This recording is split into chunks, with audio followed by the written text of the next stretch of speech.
No le temas, no le temas, no le temas a la noche. No le temas, no le temas, no le temas a la noche.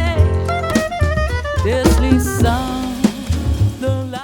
Bonjour Frédéric. Bonjour Charlotte. Merci beaucoup de ta participation à cette série Flamme de femmes inspirantes. Tu travailles à la Fondation Abbé Pierre. Est-ce que tu pourrais nous donner quelques chiffres? Moi j'en ai un premier qui m'a interpellée avant notre interview. Il y a plus de 4 millions de personnes aujourd'hui en France qui sont mal logées et le logement est devenu la première priorité, la première zone de dépense des foyers français. Est-ce que tu peux nous dire un peu ce que fait la Fondation Abbé Pierre pour ceux qui ne vous connaissent pas? Alors la Fondation Abbé Pierre a été créée en 1992, elle est reconnue d'utilité publique, elle reçoit des dons de personnes de la société civile, hein, c'est notre budget est fait de ça. Et puis on a à peu près 250 000 donateurs aujourd'hui. Et puis avec cet argent, nous pouvons lutter contre le mal logement de différentes manières, bien sûr interpeller et agir des campagnes pour sensibiliser sur la situation des personnes sans logement ou mal logées, et puis faire ce que je fais avec une équipe de 30 personnes, soutenir des actions pour lutter contre le mal logement au quotidien, c'est-à-dire accompagner des associations qui vont apporter des réponses à des personnes sans domicile, dans des accueils de jour, avec des pensions de famille. Nous produisons à peu près 800 logements par an, qui permet de répondre à des familles concrètement avec des loyers extrêmement bas. Et puis, nous agissons quotidiennement aussi pour accompagner des habitants des quartiers populaires ou encore à l'international avec des personnes habitant dans des bidonvilles. D'accord. Et quand on regarde ton parcours, on remarque que toute ta carrière a été dédiée aux autres. Tu as commencé comme assistante sociale, ensuite tu as travaillé à l'Office public de l'habitat, puis chez Emmaüs, avant de rejoindre la Fondation Abbé Pierre aujourd'hui. Qu'est-ce qui t'a donné cette flamme de l'engagement? Je crois que tes parents étaient des gens très engagés, mais aussi certaines rencontres que tu as pu avoir dans ton parcours professionnel. Alors mes parents étaient très engagés. À la maison, nous parlions solidarité tout le temps. Et puis très vite, j'ai rejoint un syndicat étudiant, syndicat à l'université. J'ai perdu mon père assez tôt, à 20 ans. J'ai dû trouver un travail assez vite et faire des courtes études. Donc j'ai choisi le travail social au départ pour ça. Et puis je suis vraiment tombée en amour sur cette action, la possibilité d'agir directement sur les causes des inégalités, sur les causes de la pauvreté. Ensuite, très vite dans ma carrière professionnelle, j'ai rencontré un juge, je faisais un CDD à l'aide sociale, enfin pas l'aide sociale à l'enfance, auprès de la justice, qui m'a très vite indiqué que je devais faire autre chose dans la vie. Il avait raison. J'étais extrêmement troublée, extrêmement percutée par la situation des enfants qui étaient en souffrance, et je pense que j'étais pas assez active et engagée parce que j'étais trop atteinte par ces situations. Et donc je me suis tournée très vite vers la lutte contre le mal logement et les luttes contre la pauvreté, en travaillant dans le secteur associatif, puis après pour des bailleurs sociaux, effectivement. Et enfin, je suis revenue très très vite à mes premières amours, avec d'abord un poste à Emmaüs à Paris, puis ensuite la Fondation Abbé Pierre. Je suis depuis 10 ans, j'y suis bien, j'y suis très engagée avec une équipe formidable avec laquelle nous travaillons tous les jours. D'accord. Et je crois que tu nous racontais la dernière fois qu'on avait échangé que tu voulais construire et pas simplement lutter contre des situations. Donc il y a cette idée de l'action pour toi qui était extrêmement importante. Est-ce que tu veux nous développer un peu ce propos? Oui, la question de construire des solutions pour au quotidien trouver les solutions et traiter les inégalités. Et c'est un enjeu qui est très fort parce que on peut être dans une dimension intellectuelle, de la pensée, de comment il faudrait faire ou comment il faudrait agir, de là où on est. Et puis il y a la réalité de l'action. Et la réalité de l'action, c'est pas projeter, c'est trouver de l'ajustement au quotidien, c'est chercher des solutions ensemble, c'est collectivement être engagé. Et il me semble qu'un pays qui se gère, c'est un pays qui se gère avec des politiques publiques, mais qui doit aussi s'appuyer sur cette énergie et sur cette capacité à faire dans le réel, dans le quotidien, pour résoudre des problématiques du quotidien. Alors justement, le message que tu souhaites peut-être partager avec nos auditeurs, à qui est-ce que tu as envie de l'adresser? Parce que tu pourrais avoir envie de l'adresser aux personnalités politiques, qui sont des gens avec qui tu interagis au quotidien, mais peut-être aussi à des gens comme moi qui pourraient agir, mais finalement ne le font peut-être pas assez. Il y a cette idée évidemment de l'engagement politique, mais aussi de l'engagement citoyen qui porte, je crois, ton engagement au quotidien. Oui, c'est les deux. Je me permets juste de te répondre sur la partie politique publique. Oui. Je pense qu'on est ancré dans un pays qui, après 1945, après la Seconde Guerre mondiale, avec les ordonnances de 45, a créé un dispositif hyper important pour lutter contre les inégalités et la pauvreté. Ça a donné lieu à l'aide sociale. Ça a été aussi un moment en 1954 où l'abbé Pierre a fait son appel, son manifeste, et a eu une mobilisation des Français très très forte, ce qui lui a permis de créer le modèle des communautés, du faire ensemble, du vivre ensemble, du créer ensemble de la solution. Donc très inspirant pour moi et puis pour beaucoup de personnes. Mais c'est aussi un socle de solidarité nationale très important. Et je travaille à la Fondation Abbé Pierre, je suis engagée avec la Fondation Abbé Pierre parce qu'elle lutte aussi pour permettre à cette solidarité nationale de continuer à s'exercer, de continuer à être active, de continuer à tenter de rééquilibrer les inégalités et les inéquités de traitement. Après, je pense que ça doit se conjuguer avec l'engagement citoyen, avec la capacité à faire ensemble, avec la capacité à construire des solutions micro-locales, c'est-à-dire des solutions cohérentes avec là où on vit, avec qui on vit, et comment en fait les solidarités citoyennes se mettent en œuvre, ne sont pas toujours appuyées sur des questions financières, mais ont aussi besoin d'être financées, mais sont aussi appuyées sur l'intelligence collective et la capacité à comprendre comment nous pouvons nous en sortir ensemble. Mais alors, est-ce que c'est pas une question d'éducation finalement, puisque en fait, c'est des notions qu'on perd peut-être tous au fur et à mesure de notre âge qui avance, mais est-ce que c'est pas aussi au départ une question d'éducation des parents, mais aussi une question d'éducation scolaire sur ces problématiques-là? Je pense que c'est fondamental ce que tu dis. Oui, la fraternité, la question de la fraternité, ça n'est pas inné. C'est quelque chose qu'on comprend, qu'on s'approprie, qu'on modélise. Et plus il sera modélisé au sein de la famille et au sein de l'éducation nationale, et plus nous allons pouvoir organiser au sein de cette société des formes de fraternité, d'acceptation de l'altérité, d'acceptation de la différence, de plutôt être curieux que d'avoir peur.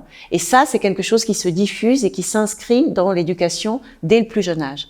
C'est vachement intéressant parce que justement, à une certaine époque, on avait l'éducation civique à l'école, qu'on a aujourd'hui un petit peu mis de côté. La philosophie pourrait nous aider à cela, mais il y a ce côté très en distance de l'éducation sur ces problématiques-là, alors que toi, tu parles d'actions concrètes qui doivent finalement fédérer l'engagement de tous. Oui, parce qu'on vit dans une société et que on vit pour travailler.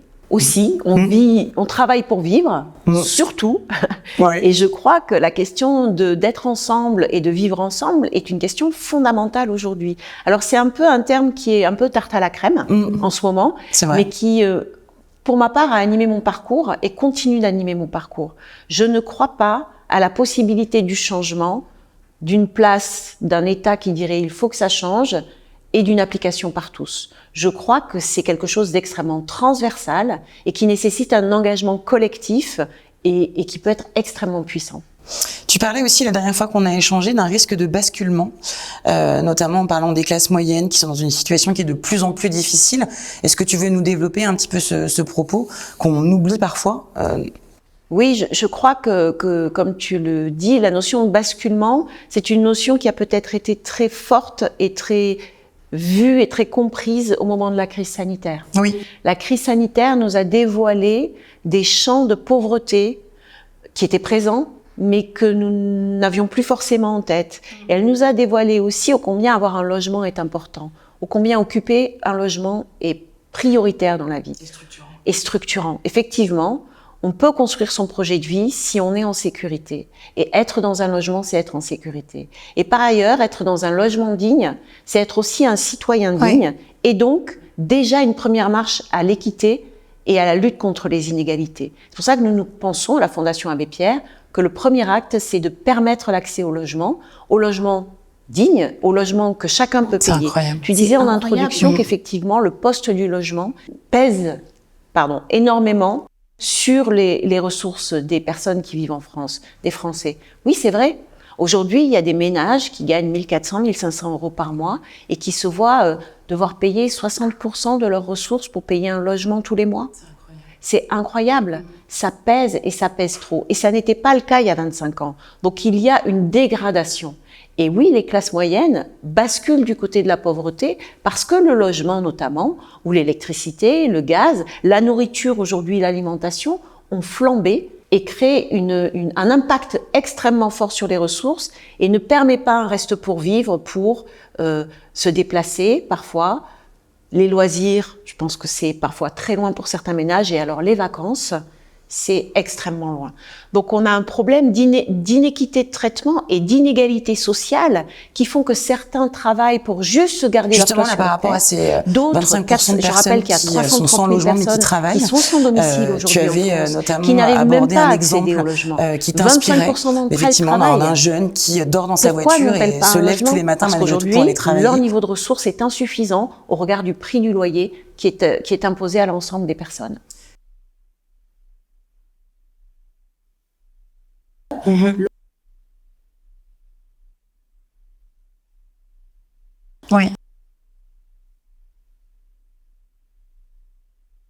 La Fondation Abbé Pierre est très attentive aujourd'hui à la dégradation de manière globale avec l'augmentation des prix, l'augmentation du loyer, du logement, on en parlait tout à l'heure, l'augmentation aussi du prix de l'alimentation qui prend une place importante, de l'électricité, du gaz. Donc un reste pour vivre qui se réduit, une absence de production de logements et de logements très social notamment, qui fait que pour les 330 000 personnes aujourd'hui que nous estimons vivre dans des conditions de très mal logement, sans domicile, eh bien il n'y a pas d'offre possible à ces personnes-là. Et puis une politique publique qui a amplement diminué l'APL, qui fait qu'aujourd'hui, il faut choisir entre se loger, se nourrir, payer son électricité, payer son chauffage, payer des espaces de vie tout à l'heure par rapport aux enjeux climatiquement supportables. On se dit juste que c'est une problématique climatique, mais on se rend pas compte à quel point ça a une incidence sur les problématiques sociales. Et qui s'affrontent beaucoup à la pauvreté, très inquiets aussi pour le grand âge, où nous voyons des personnes âgées, retraités avec de faibles ressources qui n'arrivent plus du tout à assumer leur quotidien. Ouais.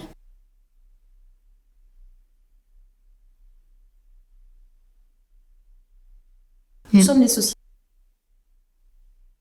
Oui, l'écologie et le développement durable sont des enjeux qui sont des enjeux liés au gaz à effet de serre, à ce que nous produisons qui est contre-productif pour la planète, mais qui est aussi lié au lien social, qui est lié à la capacité de vivre, à la capacité à sortir de la survie.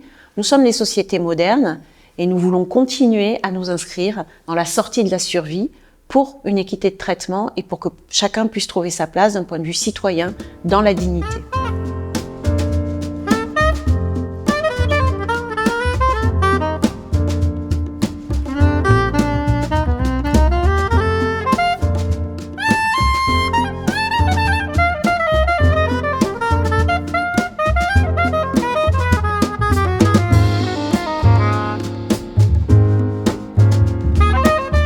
Il y a cette volonté de tous les gens avec qui tu travailles, que tu aides au quotidien aussi, d'agir. Et malgré une image qu'on peut parfois avoir de gens qui se laissent aller dans certaines visions qu'on peut avoir de la situation, oui. Je crois que c'est pas du tout ce que tu vis au quotidien. Non, l'image est une image d'Épinal un peu, sur Exactement. Des personnes sans domicile qui seraient plutôt âgées, plutôt qui se laissent aller physiquement, qui ne se lavent plus, qui surconsomment de l'alcool. Ouais. C'est vrai que ça existe. Mais c'est pas que ça. C'est bien sûr. D'abord, il faut s'occuper de ces personnes qui sont dans le plus grand dénuement, parce que on est une société solidaire et fraternelle, et qu'à un moment donné, on laisse pas de côté des personnes qui sont en fragilité ou addictes. En revanche, il y a aussi énormément de personnes qui luttent et qui résistent et qui trouvent des solutions, qui sont en mode survie, en tenant des deux bouts à la fois l'emploi, à la fois le fait d'être à la rue, à la fois le fait d'être très exposé. Être à la rue, c'est un travail. Être à la rue, c'est un travail parce qu'il faut trouver le lieu où se protéger, le lieu où se laver, le lieu où se nourrir, le lieu où se reposer, le lieu où rencontrer. Et donc, ce travail-là, c'est un double travail quand en plus, on a un emploi. Il y a quelque chose de fondamentalement injuste de regarder les personnes qui sont à la rue comme des personnes incapables, alors même qu'elles survivent là où je ne crois pas que ni toi ni moi, nous serions en capacité de survivre au quotidien. C'est vrai. Mais justement, là, le message que tu passes, il est au-delà d'aider, c'est aussi redonner le pouvoir à ces gens, de pouvoir finalement maîtriser leur vie et vivre leur vie de la manière la plus décente possible. Ça veut dire qu'au-delà de l'aide, comme tu disais en introduction, il y a cette idée d'accompagner l'action, mais l'action de survie. Oui, complètement, c'est-à-dire de soutenir. Nous venons d'une histoire de l'action sociale qui a été puisée pendant des siècles dans les préceptes de l'Église, dans ce que l'Église a mis en œuvre vis-à-vis des pauvres jusqu'au début du XXe siècle, séparation de l'Église et de l'État. Nous sommes aussi irrigués par les solidarités démocratiques. Après la Révolution française, après la Commune, il y a des mouvements ouvriers, des mouvements citoyens qui créent des solutions qui sont toujours actives aujourd'hui. On peut parler de la sécurité sociale ou des coopératives ou des associations. On est aussi sourcé par ces deux entrées très fortes. Et donc, dans cette tension historique, dans ce que nous portons culturellement, il y a aussi à créer les conditions pour donner la place aux personnes d'être créatives et d'être à la création de leurs solutions. Parce qu'elles sont une ressource incroyable. Quand on survit à la rue, on gagne des compétences, on développe des compétences, on développe des capacités parce qu'on reste vivant. Donc on a quelque chose à offrir autour du soutien, sortir de l'assistanat pour soutenir et permettre, faire advenir la possibilité de créer les solutions par les personnes elles-mêmes. C'est intéressant ces notions historiques dont tu parles, qu'on a tous un petit peu oubliées, je pense. Est-ce qu'aujourd'hui, tu vois dans les politiques publiques ou du côté des citoyens des raisons d'espérer à une amélioration de la situation, ou est-ce que le Covid a été un élan, je dirais, positif, mais peut-être un petit peu trop court-termiste? Quel est ton point de vue sur la situation actuelle? Je crois que le Covid n'a pas été un élan positif, il a révélé, c'est un effet révélateur. Les solidarités démocratiques, citoyennes qui existent aujourd'hui dans le micro-territoire, elles existaient avant le Covid, et c'est parce qu'elles existaient qu'il a pu se passer quelque chose de très très fort en termes de capacité à construire de la solution rapidement, et puis de continuité aussi. Il y a quand même toute une partie de la population qui ne sont pas les plus riches, qui ont ce qu'on appelle la première ligne, qui ont continué à nous permettre de recevoir du service public dans des conditions extrêmement dégradées. Donc l'espoir est là. Ça continue, je pense qu'il y a une question de mettre en visibilité ces capacités de solidarité et de fraternité qui sont très souvent avalées par un système médiatique qui ne s'intéresse pas à ces actions positives, à ces actions aussi qui sont des actions de long cours, de temps long. Il faut que ça aille vite, il faut produire du résultat tout de suite. Et puis peut-être une réelle politique qui est très descendante, avec un État, des collectivités territoriales parfois qui ne voient pas à quel point il y a de la ressource sur le terrain et qui ne s'appuient pas sur cette ressource du terrain pour construire une politique publique qui soit moins descendante et qui tienne compte des personnes. C'est intéressant parce qu'en fait, tout vient du terrain. Et en fait, notre mission à tous, c'est de l'accompagner, mais de le révéler aussi. Est-ce que justement, il y a des actualités autour de la Fondation qui sont des faits que tu as envie de mettre en avant, des raisons d'espérer aussi, notamment peut-être le fait de remettre un petit peu sur l'actualité la vie de l'abbé Pierre? Est-ce que tu veux nous en parler un petit peu? Il y a bien sûr le biopic qui va sortir au mois de novembre, le 15 novembre, et qui retrace la vie de l'abbé Pierre et qui est aussi l'expression en tout cas pour ma part, de pourquoi je suis là et pourquoi je suis engagée, et pourquoi je suis aussi engagée avec cette fondation. Il y a une biographie et une bande dessinée qui sort en septembre. D'accord. Une biographie qui est sortie déjà, une bande dessinée qui sort en septembre. C'est important pour nous parce que l'abbé Pierre nous a exprimé très tôt le viens m'aider à aider. C'est-à-dire qu'il a fondé le mouvement, il a fondé son action à partir de cette idée que seul on ne peut rien faire, qu'il faut être ensemble et que c'est aussi ensemble dans l'altérité qu'on peut résoudre les choses. C'est-à-dire avec des intelligences différentes, des cultures différentes, des trajectoires différentes et de manière beaucoup plus transversale que hiérarchique. Donc c'est important pour nous. Du côté de la Fondation, on soutient 800 à 900 projets par an, 650 associations en France et à l'international, donc on continue. Et puis nous avons des temps forts. On a un festival qui s'appelle C'est pas du luxe à Avignon en septembre 2024, qui est le moment de célébration où les personnes qui ont erré, longtemps erré, qui ont été à la rue, viennent nous montrer leurs œuvres artistiques et travaillent avec des artistes exigeants. Et donc, c'est à Avignon, c'est dans l'écrin d'Avignon. Et c'est la possibilité de montrer à la société civile, au monde, ô combien les personnes et les travailleurs sociaux en alliance peuvent créer des pièces de théâtre, des films, des œuvres qui sont des œuvres remarquables. Est-ce que ça veut dire par rapport à cette initiative que l'art, c'est aussi une façon de s'en sortir? Bien sûr. L'art, c'est un levier formidable, l'expression artistique, pour raconter qui nous sommes individuellement, pour être ensemble aussi collectivement, notamment sur le spectacle vivant. Et il y a beaucoup de pièces de théâtre à C'est pas du luxe.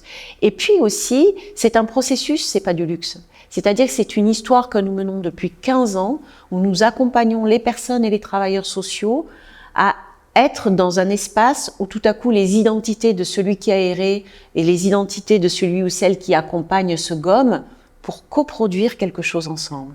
Et quoi de plus beau qu'une œuvre d'art à montrer pour sensibiliser et puis partager le plaisir d'être ensemble et s'exprimer. C'est intéressant parce qu'on parle beaucoup des invisibles, justement. Et justement, toute cette initiative-là, elle rend visible l'émotion et la personnalité de chacune des personnes qui y participent, en fait. Exactement. C'est extrêmement intéressant. Est-ce que justement, par rapport aux notions que tu as envie de transmettre, il y a l'idée de générosité, évidemment, il y a l'idée de conscience, mais il y a donc évidemment l'idée de relation qui est au centre des valeurs pour toi qui sont importantes, mais je dirais presque au-delà de la relation, d'horizontalité. Tu parles beaucoup du collectif. Est-ce que tu peux nous en raconter un petit peu plus ? Oui, je pense que ce qui nous anime ici à la Fondation Abbé Pierre, c'est bien sûr générosité et fraternité. C'est aussi l'acceptation de la différence et de l'altérité. C'est comment on fait avec. C'est pas toujours facile de faire avec, individuellement et collectivement. Et je parle beaucoup du collectif parce que je crois à la rencontre interindividuelle. Je crois au fait qu'on puisse être bénévole, travailleur social, une personne qui a erré et se rencontrer et que ça crée quelque chose. Mais je crois aussi à la force du collectif et à la capacité de faire ensemble pour sortir des situations difficiles et créer. Et justement, comment est-ce qu'on peut vous aider ? Parce qu'en fait, évidemment que c'est extrêmement inspirant. Et au-delà du message que tu nous fais passer, comment est-ce que nous, on peut contribuer de manière plus concrète et opérationnelle, finalement, à ce que vous faites au quotidien ? Je crois qu'il y a un soutien sur les réseaux sociaux, c'est déjà un apport important pour nous. Et aujourd'hui, c'est un espace, même si ça va vite, qui est important parce qu'on arrive à développer quand même de la connaissance et d'approcher ce que nous trouvons juste de faire. Il y a de la pédagogie aussi qui est importante. Pédagogie, une manière de regarder. Et je crois qu'il y a le site internet qui est très important. Le site internet parce qu'il permet de découvrir tout ce que la Fondation Abbé Pierre fait. Un rapport Mal Logement annuel où nous rappelons la situation et nous proposons des changements des politiques publiques. Et puis tout ce que nous faisons en termes de soutien à l'action et d'accompagnement au changement. Et enfin, évidemment, donner. Parce que donner, ça nous permet, nous, de continuer le chemin qu'a commencé l'Abbé Pierre et puis d'accompagner des solutions du quotidien pour lutter contre le mal logement. Merci beaucoup Frédérique, c'est un échange qui est évidemment extrêmement inspirant, mais surtout qui donne envie d'agir. Et j'espère que les personnes qui nous écoutent auront aussi envie de contribuer aux actions formidables que vous mettez en place. Et surtout de se dire que c'est l'action et non pas la leçon qui est intéressante. On va se retrouver le 8 novembre, je crois, autour de la sortie du film L'Abbé Pierre, une vie de combat. C'est évidemment à aller voir pour expliquer ton engagement, mais aussi ta passion et la passion de tous les gens qui travaillent ici à la Fondation Abbé Pierre. Merci beaucoup. Merci Charlotte.